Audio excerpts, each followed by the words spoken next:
Kayumba Nagamba natugamba abaana. You people, don't face this thing. Set aside. Can you do it yourself? When you start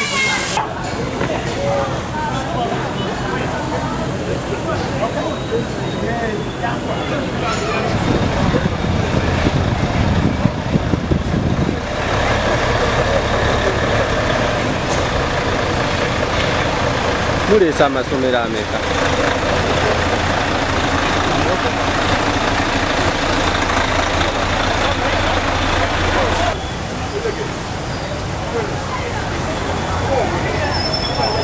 Badde ndana kuvuga nzi.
These are scouts who are cool, who are ready.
Down, we are bending that and next and here bend down, bend.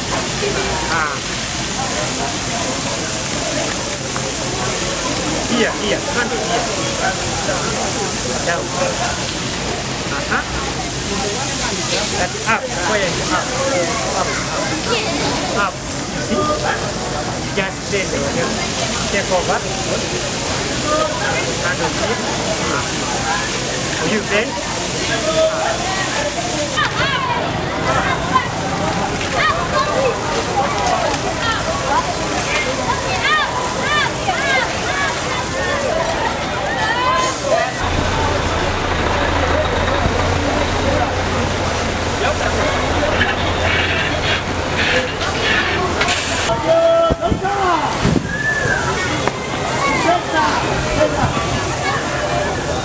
Sobola okulaba ki ekibaddewo oba ne basobola okulabula before bakuba bamazikozesa bubi baagala zikozesa for postmortem naye nga tusigale babeerako bazitegeko abantu tusobola okulaga nti waliwo omuntu mu kifo kino na kino dormitories ennene bagezeeko okuzaawulamu zireme kubeera nga kiringa kihoolo kuba bwejjejja lumu n'ekirala nti bwe tuba tusiiga langi tukozesa langi ey'amazzi tali y'amafuta tugezaako okuzikiza oba okugezaako okukendeza ku bulabo obusobola omuliro guba gukutte n'ekisembayo asobola ateekemu ze tuyita sprinkling system nti bwe guba gukutte nga oba toliiwo zeeteekako zokka ebintu ebyo bijja kugeza kutuyambako bateekewo n'amazzi agamala ku buli ssomero ekijja kutuyambako n'ekisembayo buli ssomero libeere nga lirina fensi okuziyiza abantu ab'emitima emibi oba okontrolinga abayingira n'abafuluma nzoza yeyembeera tusobola okubeera kasobola mazima gali nti tuli mu sizoni ya kyeya oba dry season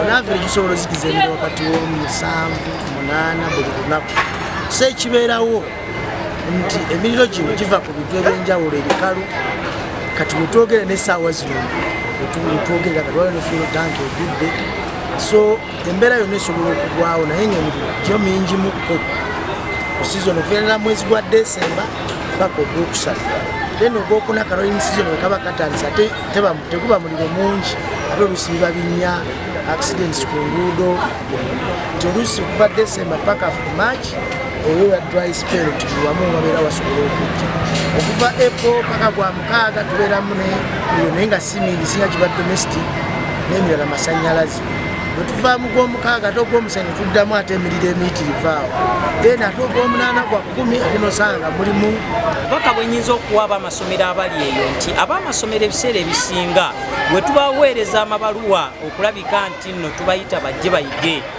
okuzikiza omuliro beesuulirayo ogwa naggamba ate ne balinda omuliro ne gumala okubalumba ate ne balyoka bajjukira okulabika nti bayiga naye ffe tugamba nti prevention is better than cure sooka ojje oyige than okulinda obuzibu bumala otuukawo ate oluvannyuma olyoka olabike nti okolaki weetaasa kubanga gubasanze mu mayumba gaabwe babayigiriza obukodyo bw'okubanga babikka singa sirinda gy'ofumbisa ekwata omuliro okola otya okubanga ogizikiza omuliro egukusanga oli mu dormitory okola otya okugufulumamu nkubiriza amasomero gonna n'abavubuka abali eyo mwettanira enkola eno kuba eyamba okukuma abaana baffe nga balamu ate era naffe netuwa omukisa okubanga tusobola okwerwanako so nze ndabira ddala nga mukisa gw'amaanyi Uganda Police bwetuwa nga yeta mu Fire Brigade n'abascout aba Uganda okutraininga abavubuka bano abato engeri ey'okwerwanako erinnya Kintu Dennis ssentebe w'abavubuka abascout mu Uganda era omusomesa ku Central Schools and Colleges yamba kitya mu masomero singa gabeera nga abayizi bali trained ku nsonga y'okuzikiza omuliro nezi kampani ezimu kuba tulaba kampani nyingi zikwata omuliro ne zituuka okubengeya ate nga banenya fire nga weeriddewo okujja tandike n'amanyi Assistant Inspector of Police Walusimbi Eli nga nze mukwanaganya w'ekitongole kino kya Fire Brigade oba Director of Fire Prevention and Rescue Services nga nze Community Liaison Officer oba betuyita omukwanaganya waazo n'abantu ba bulijjo tuba ne sensitization oba training y'abayizi baffe n'ewasa abascout n'abo abaagadde okuyingira obuscout nga tugezaako tubalage nti mu mirimu gyabwe ng'abascout mulimu okutaasa abantu mulimu okuyamba abantu naye kiba kibi okugenda oyamba omuntu nga tomanyi kyakukola singa event ey'omuliro ebaawo nga mu scout yaliwo kiba kisobola nti ng'alina ku IBM asobola okuyambako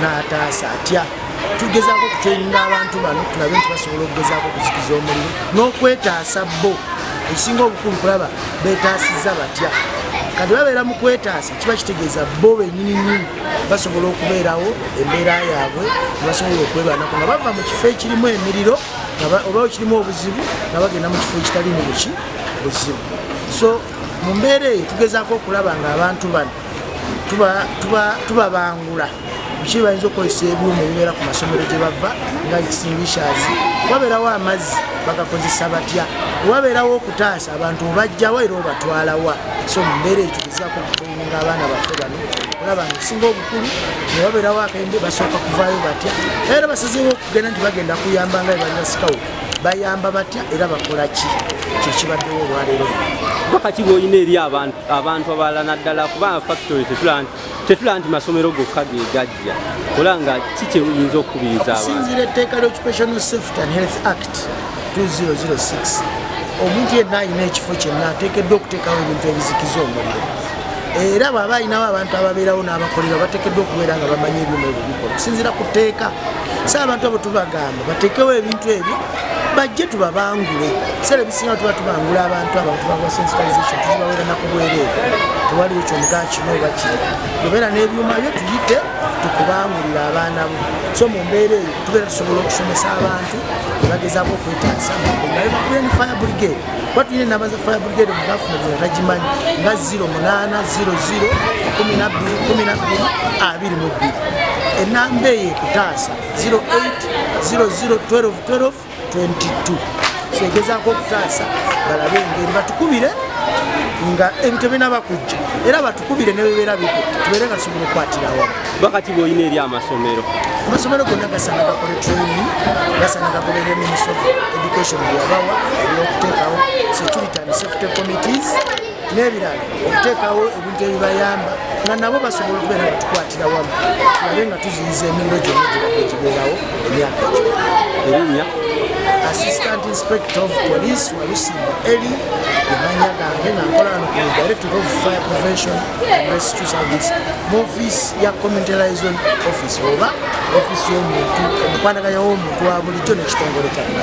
Erinnya nze Nkata Muhammad and the Assistant Chief Commissioner in charge of registration, recruitment and membership ate nga nze Ssenkulu wa One Scouts Uganda. Twatandikawo enkola eno ey'okulabika nti tukwataganira wamu ne Uganda Police ezikiza omuliro ne tulabika nga tuyita amasomero gano ne gatwegattako okulabika nti tuyitiriza bano abaana abato okuzikiza omuliro. Olwaleero tubadde n'abaana aba primary schools ate nga next week olw'omukaaga tugenda kubeera n'amasomero aga secondary. N'olwekyo aga secondary n'aga primary agabulayo gonna gasobola okuba nga gasobola okwegattako ku lw'omukaaga. Enkola eno eyamba okulabika nti nno omwana abanga afunye obuzibu asobola okuyamba munneewe. Tujjukira omuliro ogwakutte ku Sunrise Hotel omuzadde yabadde eri naye ng'omuzadde obwongo obw'okulabika nti yeetaasa tabulina. So tuyigiriza bano abaana abato kubanga bano abaana abato asobola okugamba maama nti tokuba ssimu ng'ekyajinga esobola okuvaako omuliro. Abaana bano be batuma okulabika nti basiimuula. Wasiimuulira ogenda okulaba amasannyalaze olwaleero galeeta nnyo omuliro ate nga gali kumpi n'okulabika nti galeeta omuliro. So kyafekitinga amaka nekyafekitinga abaana nekyafekitinga n'abo abantu ababeera baliraanyeewo. So enkola eno tugikola buli mwaka mu first term okulabika nti amasomero gaba gatandika olusoma lw'omwaka ogwo galabike nga gatandika n'okulabika nti geetangira omuliro okuba gulungi okubanga olwaleero ennaku zino guli nnyo mu masomero guli nnyo mu maka guli nnyo nyine ne mu businesses. So kyetuba tulabika nti tuyita emiti emito gino tugitangire. And I come from Natete Junior School. So today we have come here to learn how to fight fire and to learn how to give first aid to a person who has got burnt by fire. So what I have learned how to use a fire extinguisher. We first pull out the safety pin. You first pull out the safety pin. Second of all, you stand 3 meters ahead. So you stand 3 meters. You splash the powder if it is powder, or you splash carbon dioxide where the fire is, or according where the wind is going, and so the fire will be put out. Manya gange zete Imango with success. The source mobilizer wa Kampala Metropolitan. Teka z'obu scout. Ndio mukwa waleeta ekirooto mu Scouts Club ez'okuba nga tubangula abaana mu nkola ey'okuzikiza omuliro. Enkola eno nnungi tuzze tusomesa abaana mu bibiina byaffe nga tubagamba nti omuliro gusootandika n'ekitabo ne kando okusanyawo essomero ddamba. So omwana bw'atafuna kubangulwa okwo engeri gye basobola okupreventingamu omuliro ogwo tuyinza okukosa essomero eddamba n'okudamaginga kiringa omuliro okwaka ne tugulwanyisa tuba tugenda kwonoona tetugamba katuziize we are just preventing. so n'olwenteekateeka eyo ezeetambula buli mwaka so nolwaleero tukuŋŋaanye wano ku Fire Brigade Quarters e Kampala nga tuleesa abamu ku baana olwokuba nti lwagi masomero e Kampala n'emiriraano n'olwomukaaga olujja tujja kubeerawo era nga tuli ku nteekateeka y'emu ey'okuziyiza omuliro mu masomero naye wako oba olyawo kuba abangi bakoseddwa bannaffe bafiiridde omuliro so oba olyawo Katonda yali tusasula naye nga tukyakunga n'eri teachers n'abasomesa eri obusikawuti mu masomero tube nga ffe tulwanyisa omuliro kuba badde niko founder kintu kye yatutuma tetukyakola era tujja kikola ebiseera byonna neyanziza nnyo neyanza